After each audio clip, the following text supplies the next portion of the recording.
Ang atong mga kinabuhi igsoon iya nagayod sa Dios. Tungod kay gipakamatya na kita ni Kristo ug ang atong kinabuhi iya nagayod sa Dios. Kitang tanan mga niluwasan ni Kristo busa ato gayud nga hingpiton ang kaluwasan nga atong naangkon.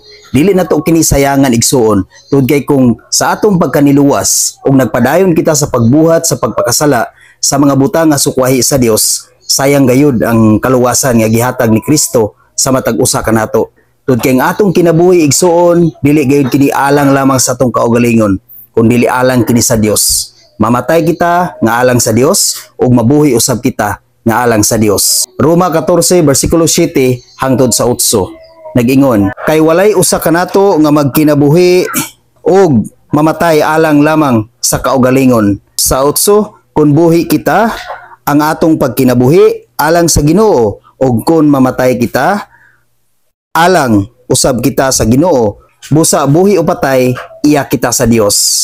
Mao na igsoon ang atong kinabuhi ato gayong gamiton sa pagsimba, sa pagdaig ug pag-alagad nga matinud-anon gayud ngadto sa Ginoo.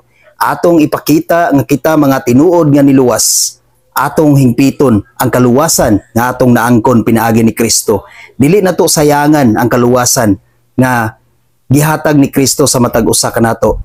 Tungod kay mahimong sayang ang tanan igsoon kung magpadayon ka sa imong pagkinabuhi nga tawhanon, kung magpadayon ka sa imong pagkinabuhi nga minanduan sa imong kaugalingon, sa imong kabubuton, sa imong kaugalingon nga hunahuna, sa imong kaugalingon nga kusog, sa imong kaugalingon nga binuhatan, ug dili makapahimuot ngadto sa Dios. Atong hinumduman sa kanunay igsoon nga walay si bisan usa o si bisan kinsa kanato nga mamatay alang lamang sa atong kaugalingon, kundili alang gayod kini sa Ginoo. Busa sa kanunay igsoon magbuhat kita sa mga butang nga makapahimuot sa Dios. Sa kanunay igsoon kita mo alagad ug musimba nga matinud-anon ngadto kaniya. Busa sa kanunay igsoon magkinabuhi gad kita na dunay Ginoo. Buhi o patay kinahanglan duna kitay Dios. Buhi o patay kinahanglan ang Dios mahimaya kanato. Tungod kay kung mamatay kita nga walay Dios, sayang gayud ang kaluwasan nga atong naangkon.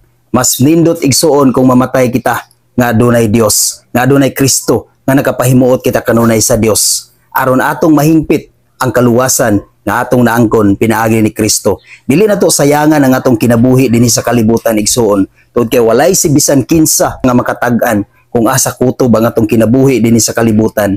Maong sugod karon igsoon ato kini gamiton sa pagsimba ug pagpasidungog sa Ginoo, aron sa kanunay igsoon ang Dios mahimuot sa matag usa kanato. Ang Dios mahimaya sa matag usa kanato. Padayon kita sa pagsimba nga matinud-anon ngadto sa Ginoo. Tungod kay ang atong kinabuhi dili iya sa kalibutan, kundi iya kini sa Dios. Amen.